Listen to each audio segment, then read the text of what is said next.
Bonjour, 2019 pour l'Europe est l'année des élections européennes qui auront lieu dans tous les pays de l'Union européenne du 23 à 26 mai.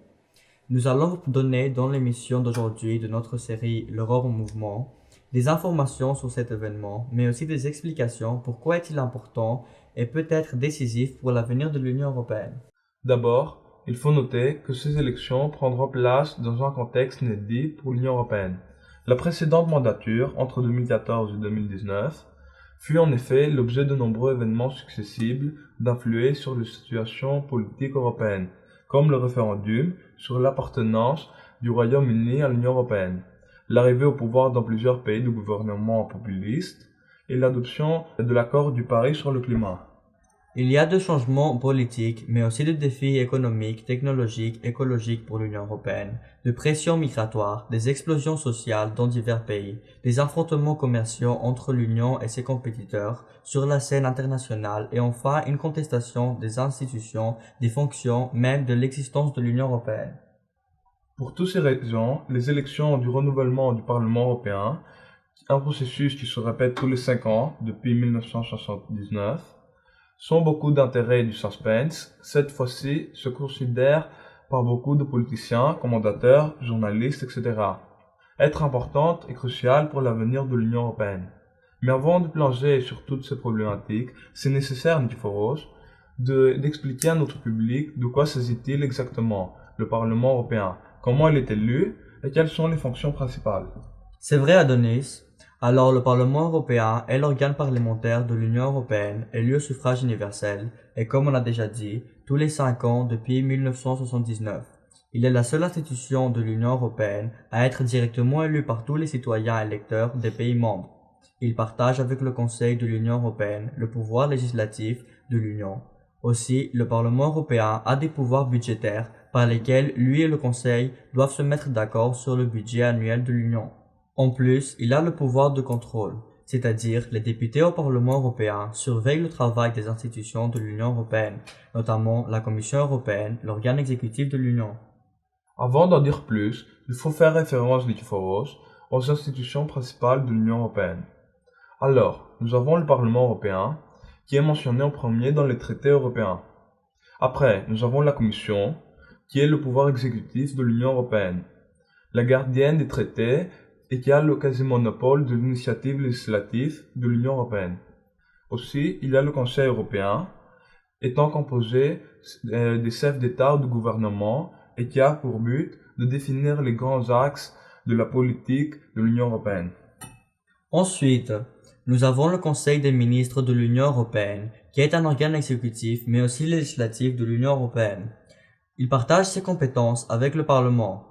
Les ministres des États membres se rencontrent en lien avec l'ordre du jour de chaque réunion. Par exemple, le ministre des Finances, ministre des Affaires étrangères, ministre de la Santé, etc. Plus que ces organes exécutifs et législatifs, il existe des institutions pour des tâches particulières mais importantes pour le fonctionnement de l'Union, comme la Cour de justice de l'Union européenne, la Banque centrale européenne et la Cour des comptes européenne. Le Parlement est composé actuellement de 751 députés européens, qui représentent plus de 500 millions de citoyens de l'Union dans 28 États. Ce nombre va chuter à 705 députés après le Brexit et la diminution des pays membres à 27, si le Royaume-Uni sort finalement de l'Union. Mais cette perspective n'est pas encore définitive le jour de notre émission, Nikiforos.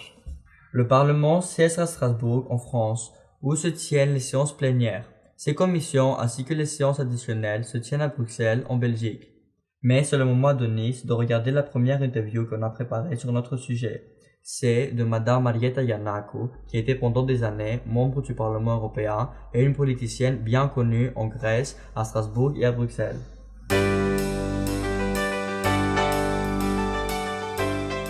Nous allons discuter maintenant autour des questions et des points principaux de notre sujet avec Madame Marietta Giannakou, qui était pendant des années membre éminent du Parlement européen et en plus qui a servi au passé comme ministre d'éducation nationale en Grèce. Nous le trouvons à son bureau politique d'Athènes. Bonjour Madame Giannakou et merci de nous recevoir pour cette interview. Bonjour. Beaucoup d'hommes politiques, commentateurs et journalistes caractérisent les prochaines élections européennes comme très importantes et cruciales. Certains proclament même que les prochaines élections européennes vont juger le futur de l'Union. Je suis d'accord avec cette estimation. Pas seulement parce qu'il y a beaucoup de partis démagogues en Europe qui veulent nous retourner aux situations entre les deux guerres, qu'ils veulent retourner aux pages noires de l'histoire de l'Europe, mais parce que tout le monde a l'impression que le traité de Lisbonne, qui vient de la Constitution européenne qui était créée par les groupes Giscard d'Estaing, n'est pas assez pour donner au peuple de l'Europe de nouvelles possibilités pour le chômage, pour faire face au chômage, pour donner un nouveau enthousiasme à l'idée de l'Europe. Alors, je ne crois pas que la majorité au Parlement européen, après les élections européennes, deviendra de partis démagogues et ultra-droite, etc. Non. Mais vous comprenez que si le Parti populaire européen se diminue, le Parti socialiste se diminue, parce que ces deux partis étaient la base de la coopération dans le Parlement européen et la base des démarches de l'Europe, les choses seront très difficiles. D'abord, le premier problème, c'est que quelquefois les gouvernements de l'Europe, les partis politiques de l'Europe, quand ils voient les partis démagogues et leurs idées, quelquefois ils veulent ressembler à ces partis et ils ne comprennent pas que le peuple vote pour les originales, pas pour quelque chose qui est pareil. Il y a une responsabilité du gouvernement pour ces élections. Quelquefois, les choses dépendent de la qualité du personnel qui sera élu aux élections européennes, du personnel de la Commission européenne. Alors, il faut que le gouvernement soit très prudent à ces décisions. À l'autre côté, il faut finir avec l'intergouvernementalisme et il faut avoir de respect au système communautaire. C'est la seule chose qui peut nous faire aller, nous faire marcher vers une Europe unifiée. Les défenseurs d'une Europe plus unifiée pensent encore que l'Union européenne manque des compétences et des moyens politiques et financiers. Par contre, les critiques de l'UE et les eurosceptiques se plaignent que l'Union a trop grandi et elle intervient sans limite et résultats positifs aux affaires des États, au fonctionnement des économies et dans la vie des hommes. Enfin, on a besoin de plus ou de moins d'Europe. Alors ça, c'est la critique des eurosceptiques. Écoutez, l'histoire vient du contact entre les peuples, les citoyens et les institutions européennes. Il faut que les citoyens savent qui fait quoi et pour quelles raisons. Ça ne veut pas dire que tout le monde peut comprendre les traités européens ou peut savoir en détail les traités européens. Il faut que les citoyens comprennent que cette Europe, c'est quelque chose de très précieux. Nous avions, après la guerre, la Deuxième Guerre mondiale, 60 années de bonne qualité de vie, de démocratie, de respect des droits européens, de respect des droits de l'homme. Tout ça était très positif. Quelquefois, il y a des époques dans l'histoire, il y a des époques de décadence, on pourrait dire. L'Europe, les dernières années, avait un grand problème avec le chômage. Mais à l'autre côté, la politique sociale de l'Europe s'est vraiment unie. Vous voyez pourquoi tout le monde, les citoyens de tout le monde veulent venir en Europe. Alors, ce que vous voulez dire, c'est qu'on a besoin plus d'Europe. Oui, personnellement, je suis en faveur d'une Europe politique. Pour moi, le plus d'Europe, c'est exactement ça. Pas seulement l'eurozone, l'union monétaire, économique,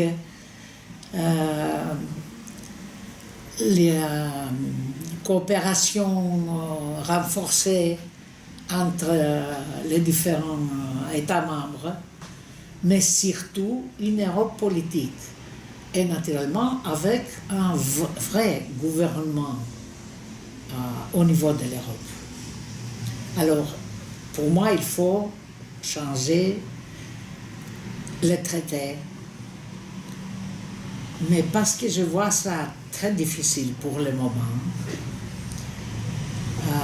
il faut que les gens qui seront élus aux élections européennes commencent à travailler sur un plan pour un budget commun, pour la possibilité de décider avec la majorité et pas avec l'unanimité à tous les problèmes. Il faut faire des pas vers une Europe politique. Au même moment, il y a les démagogues qui disent ce que vous avez mentionné avant. La critique que pourquoi les États membres ne peuvent pas décider pour tout ce qui est important pour les États membres, l'économie, la vie sociale, l'éducation et tout ça. Alors là, il faut dire à tout ce monde qui a des doutes de ce que ça doit être l'Europe. Qu'est-ce qu'est un État membre devant l'univers?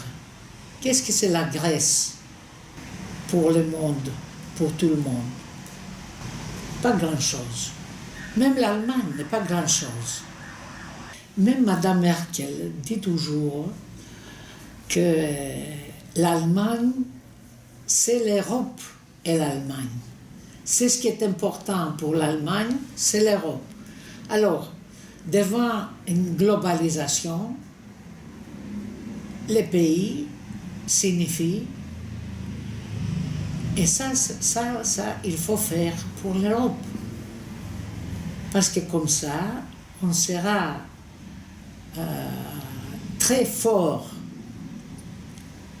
à tous les niveaux, tous les pays à tous les niveaux. Une critique fréquente vers l'Union européenne, c'est que ses institutions et processus ne fonctionnent pas assez démocratiquement et avec de transparence nécessaire. Est-ce qu'on peut améliorer la démocratie à l'intérieur de l'Union européenne et pourquoi?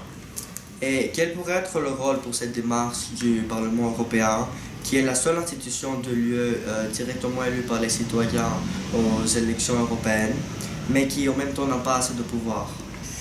D'abord, l'Europe était devenue plus démocratique après 1979, après les élections pour le Parlement européen.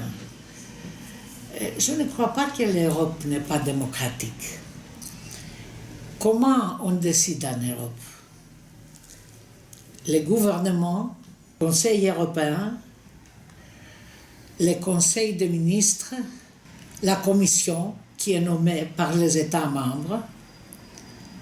Et à l'autre côté, c'est le Parlement qui est vraiment le seul corps élu qui représente les citoyens de l'Europe. Naturellement, on peut faire beaucoup plus de choses. Par exemple, au niveau de la transparence, il y a des pas qui sont faits. On a créé, on avait un processus pour la déontologie, pour la possibilité des citoyens de savoir qui fait quoi et pour quelles raisons. Il y a aussi des articles dans le traité pour les citoyens, 1 million de citoyens de cet État membre qui peuvent demander à la Commission européenne de changer un processus pour une directive, un règlement, ou de prendre des initiatives pour une politique. Mais on peut faire beaucoup plus de choses, naturellement. La transparence est très importante. Quelle pourrait être la situation politique à l'Union européenne après les élections européennes? Et comment les résultats des partis politiques au niveau européen et national, mais aussi la participation aux urnes des citoyens, vont influencer les balances politiques et institutionnelles en Europe? Je commence par la fin, la participation aux élections européennes. Ça, c'est très important. Si la participation ne sera la participation nécessaire, on ne sait pas qu'est-ce qu'il va se passer avec les partis démagogues qui sont partout en Europe. Probablement, on aura un Parlement européen, naturellement, pas avec la majorité qui vient des partis démagogues, mais beaucoup plus fort, une représentation beaucoup plus forte et beaucoup plus significative au Parlement européen. Alors, ça dépend de nous, ça dépend des citoyens. Mais Madame Giannakou, des sondages ont montré que certains citoyens se sentent confus et mal informés. Qu'est-ce que vous pensez de ceci? C'est vrai, parce que les gouvernements disent aux citoyens, tout ce qui est bon vient des gouvernements, tout ce qui est mal vient de l'Union européenne. Alors ça c'est quelque chose qui est lié aussi avec la naissance des partis démagogues. Parce que les gouvernements ne supportent pas tout ce qui s'est fait au niveau européen et tout ce qui vient à la fin de la part des pays membres, de la part des gouvernements. Alors il faut être très prudent. Vraiment, les citoyens, certaines fois, se sont mal informés. Par exemple, les citoyens croient que la politique sociale est politique de l'Union européenne. C'est pas vrai ça. La politique sociale est politique des États membres. Seulement à l'unanimité, on peut prendre des décisions au niveau européen. Les gens dans les pays membres croient que la politique sociale est quelque chose qui vient de l'Europe, qui vient de la Commission, quelque chose qui est mauvaise, etc. Il faut voir aussi cet aspect des choses et ces problèmes. Il faut que le gouvernement prenne des initiatives positives pour avoir des résultats vers une Europe politique et unifiée. Merci beaucoup, Madame Giannakou. Merci beaucoup, Madame Giannakou. Je vous remercie aussi. Alors, pour continuer notre émission sur l'élection du Parlement européen, il faut vous ajouter que l'hémicycle, comme c'est aussi connu le Parlement européen, a 20 commissions, comme, par exemple, c'est la commission des budgets, la commission des affaires économiques et monétaires, la commission de l'environnement, de la santé publique, de la sécurité alimentaire et deux sous-commissions permanentes. L'hémicycle joue aussi un rôle diplomatique, en disposant également de délégations chargées des relations avec les parlements des pays non membres de l'Union. Aussi, le Parlement élit pour 5 ans le président de la Commission européenne sur proposition du Conseil européen qui doit tenir compte des résultats des élections au Parlement européen. Les autres membres de la Commission sont désignés par le président et ils sont auditionnés par le Parlement. Mais après, l'hémicycle peut accepter ou rejeter en bloc la composition de la Commission. Il faut souligner ici, Adonis, qu'avant 2014, le président de la Commission européenne était directement choisi par le chef d'État et de gouvernement. Lors des élections européennes de 2014, le Parlement européen a réussi à imposer la nomination de la tête de liste du parti vainqueur comme président de la Commission. Donc, Niképhoros, au moment du vote, les électeurs choisissent non seulement une liste de députés, mais ils expriment aussi leur préférence pour un candidat à la présidence de la Commission. Cette nouvelle procédure accorde davantage d'influence au Parlement et politise les élections européennes.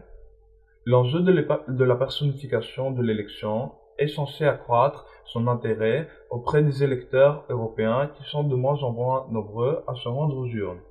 La décision finale est néanmoins revenue au Conseil européen, qui souhaite garder la main sur cette décision stratégique. Aussi, une structure très importante pour le fonctionnement du Parlement, c'est la création des groupes politiques. Un groupe politique du Parlement européen rassemble des députés européens, des partis nationaux, des blocs politiques informels ou encore des indépendants pour constituer des coalitions. Dans la dernière législature qui va se déterminer dans les prochains mois, il y a été 8 groupes politiques ainsi qu'un nombre de députés non inscrits.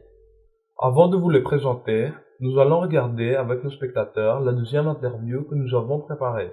C'est avec M. Marail Tsinas, un représentant de la Commission, l'autre institution qui est affectée par les élections européennes. Nous avons dit déjà que le président de la Commission doit être la tête de liste du Parti européen vainqueur, et le commissaire doit être auditionné par le Parlement. Ensuite, il faut être approuvé ou rejeté en bloc par l'hémicycle. Nous allons questionner M. Tsinas sur ça, mais aussi sur l'importance de ces élections.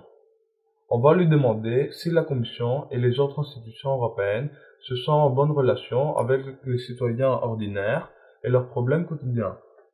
Nous allons poser des questions vitales pour notre sujet à quelqu'un qui vit vraiment l'actualité de l'Union européenne 24 heures sur 24, 7 jours de la semaine. C'est M. Marail Tsinas. Il est porte-parole du président de la Commission européenne, M. Jean-Claude Juncker. M. Tsinas est haut fonctionnaire de la Commission européenne et qui a aussi l'expérience d'une demi-législature au Parlement européen. Nous sommes ici à la représentation de la Commission européenne en Grèce, au bureau d'Athènes. Et bonjour M. Tsinas et merci de nous avoir accordé cette interview. Bonjour. Beaucoup d'hommes politiques, commentateurs et journalistes caractérisent les prochaines élections européennes comme très importantes et cruciales. Certains proclament même que l'avenir de l'Union européenne sera jugé à ces prochaines élections. Sont-ils réalistes ces jugements et pourquoi? Je pense que les élections européennes, c'est un grand rendez-vous démocratique. C'est ce qu'on appelle la démocratie européenne requiert ce rendez-vous chaque 5 ans parce que c'est une opportunité pour nous tous, pour les 500 millions d'Européens, de participer activement, élire un Parlement qui nous représente. C'est le processus électoral, le deuxième processus électoral le plus important du monde après les élections indiennes en Inde. Et je pense que je vois que dans votre question, il y a une certaine touche dramatique. Moi, je serais plutôt cool. Je dirais que non, ce ne sont pas des élections qui vont déterminer le début ou la fin de l'Europe. C'est un processus électoral important, comme je viens de dire. Mais l'Europe devra poursuivre sur la base des résultats. On doit avoir des majorités fonctionnelles qui puissent décider pour faire avancer l'Europe. Mais je ne partage pas cette approche que le processus d'élection européen, c'est la fin du monde, c'est l'Europe de la dernière chance. Non, je ne vois pas les choses comme ça. Les défenseurs d'une Europe plus unifiée pensent que l'Union européenne manque encore des compétences et des moyens politiques et financiers. Par contre, les critiques de l'Union européenne et les eurosceptiques se plaignent que l'Union a trop grandi et elle intervient sans limite aux affaires des États, au fonctionnement des économies et dans la vie des hommes. Enfin, nous avons besoin de plus ou de moins d'Europe. Oui, là aussi, je connais ces arguments de deux côtés et je constate toujours qu'il y a un effort de simplifier, parfois de trop simplifier. Les choses sont plutôt simples, mais il ne faut pas les simplifier. L'Union européenne a ce qu'on appelle compétence d'attribution. Ça veut dire on peut faire des choses que dans ce domaine où les traités, la Constitution, le droit primaire européen nous donnent l'opportunité de travailler. Alors, il n'y a pas moyen de faire ou d'intervenir dans des domaines politiques pour lesquels on n'a pas une base juridique confiée par les traités européens. Alors, dans ce sens-là, c'est faux de dire que l'Europe fait tout, l'Europe qui touche tout. Non, ce n'est pas notre rôle. Au contraire, il ne faut pas tout toucher. Il faut se concentrer sur ce qui est faisable, sur ce qui est donné dans le droit. Ceci étant dit, je connais aussi l'autre argument, qui est l'argument, enfin c'est un dilemme éternel entre l'approfondissement de l'Union et l'élargissement de l'Union. Ça n'a rien à voir, ça n'a pas à voir avec les compétences, mais c'est beaucoup plus lié à l'intensité des instruments qu'on déploie. Parfois, il y a des domaines où il faut approfondir, parfois, il y a des moments où il faut élargir. Je pense dans le passé, on a fait ça dans le bon dosage, et c'est tout à fait faisable cette fois aussi de trouver la bonne moyenne. Je ne vois pas cette question comme étant mutuellement excluante, soit si ou non, élargissement ou approfondissement. Il faut faire les deux dans le bon moment et dans la bonne mesure. Une critique fréquente vers l'Union européenne, c'est que ces institutions et ces processus, et surtout celle-ci de la Commission, sont éloignés des citoyens qui, eux, se sentent mal informés et confus par rapport à ce qui se passe à Bruxelles, Strasbourg et Luxembourg. Et comment l'Union européenne peut devenir plus compréhensible et accessible à l'homme quotidien? Tout d'abord, je partage pleinement le diagnostic. Vous avez raison. Il y a un déficit d'information entre le citoyen et les centres décisionnels à Bruxelles qui devient encore plus grave parce que récemment, dans les dernières années, on a donné beaucoup plus de compétences dans la question économique, etc., aux institutions européennes, sans expliquer forcément aux citoyens ce transfert. Alors, comment peut-on remédier cette situation? Moi, j'ai une réponse plutôt hérétique, iconoclaste. Il ne faut pas le faire de Bruxelles. Il faut, d'une certaine façon, débruxelliser l'Europe, si tel mot existe. Il faut beaucoup plus de gens comme vous et moins de gens comme moi pour expliquer l'Europe. L'Europe, ce n'est pas une science, c'est pas une doctrine, c'est quelque chose qui nous touche tous. Alors il faut que le citoyen aussi assume ce devoir d'informer.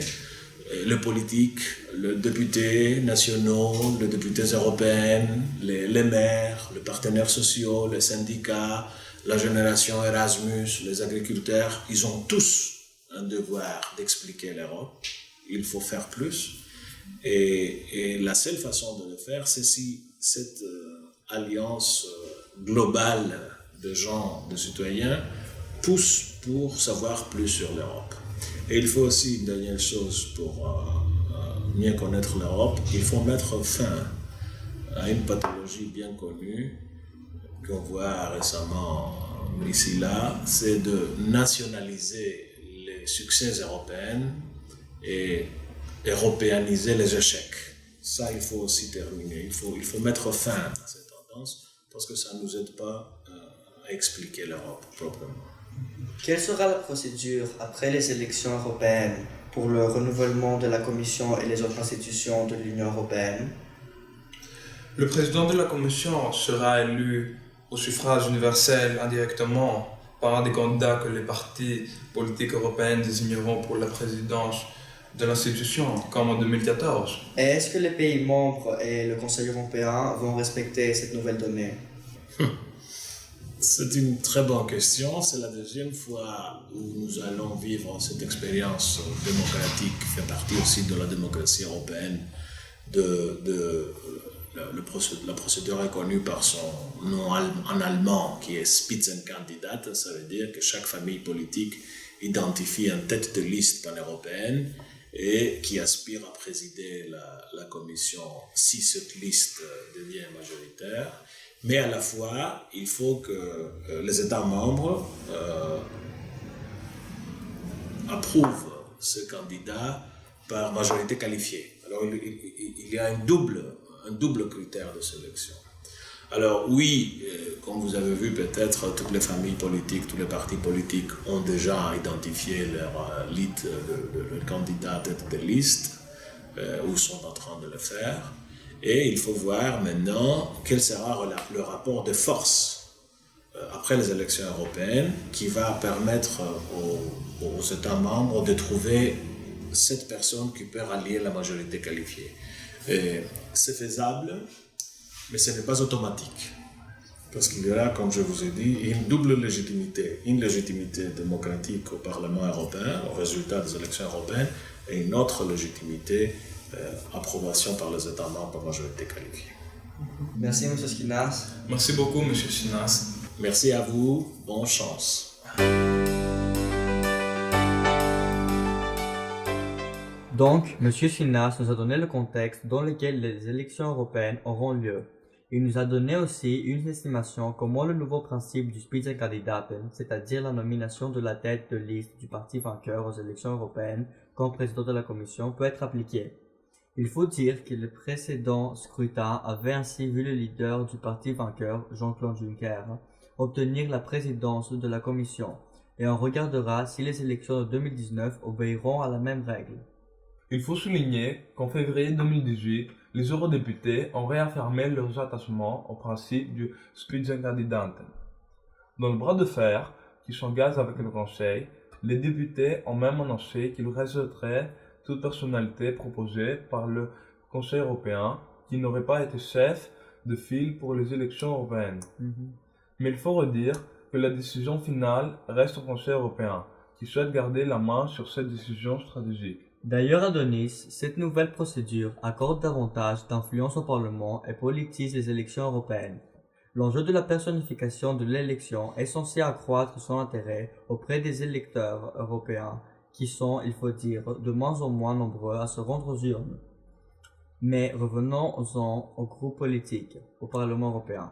Selon le dernier règlement du Parlement, il faut 25 députés issus d'au moins un quart des États membres, c'est-à-dire 7 États membres, pour créer un tel groupe. Alors, la dernière composition du Parlement européen par rapport aux partis européens et groupes politiques est la suivante. Parti populaire européen avec 218 députés. Le Parti populaire européen rassemble des partis de la droite et du centre-droit.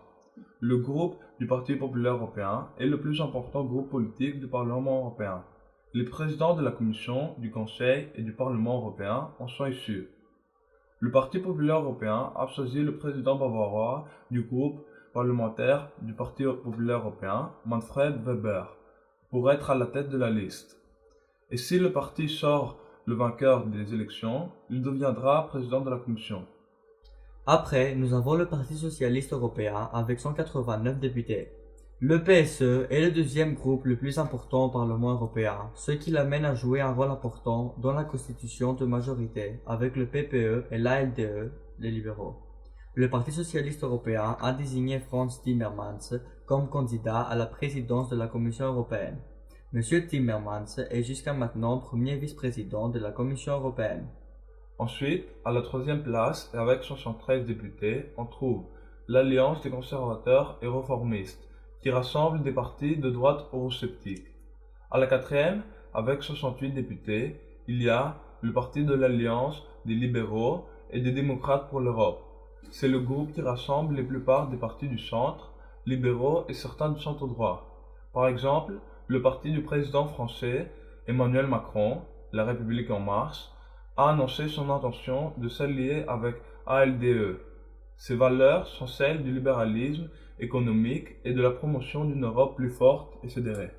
À la 5e place, on trouve le Parti vert européen avec 52 députés. Il rassemble les partis verts et écologistes européens. Il défend la transition écologique de l'économie, une lutte accrue contre le changement climatique, l'intégration européenne, une politique sociale plus forte, l'égalité femmes-hommes ou encore le droit des minorités. À la 6e, c'est la gauche unitaire européenne, gauche verte nordique, avec 51 députés. Ce parti est l'alliance de la plupart des partis de la gauche aux pays membres, de certains partis écosocialistes nordiques et des forces antilibérales qui vont jusqu'au eurosceptisme. Après, à la 7e place, et avec 42 députés, on trouve le groupe Europe de la liberté et de la démocratie directe. Les LDD regroupent des partis et des forces souverainistes et eurosceptiques, donc les pays membres. Et enfin, à la 8e place, c'est le Europe des nations et des libertés, qui a 35 députés. Le ENL regroupe des partis nationalistes et aussi eurosceptiques. Plus que ça, il y a 22 eurodéputés de diverses identités politiques. Pour en terminer, il faut ajouter que les élections européennes de 2019 auront lieu après 15 ans de présidence de la Commission européenne par le Parti populaire européen et 5 années au pouvoir de la Commission Juncker, qui rassemble des membres du PPE, du PSE et de l'ALDE. Certains analystes adonnistes prévoient que les élections de 2019 pourraient mettre fin à la grande coalition de ces trois groupes et nécessitera des alliances plus complexes, peut-être à 4 partis pour avoir le contrôle du Parlement et de la Commission.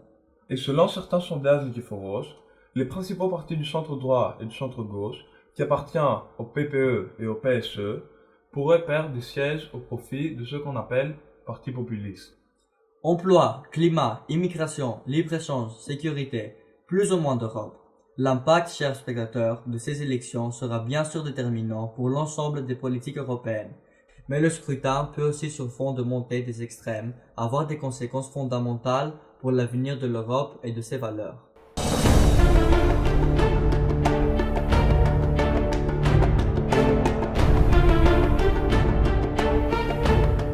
Vous savez qu'on a des élections pour le Parlement européen. Vous voulez la date exacte? Il faudrait que j'aille voir sur mon calendrier. C'est vers la fin du mois de mai. Et donc, ça sera le dimanche 26 mai. Je connais pas la date précise, mais chaque 4 ans. Oui, en 2019. En mai de cette année, non. Je pense chaque an, mais je sais pas en quel mois. Non, je sais pas.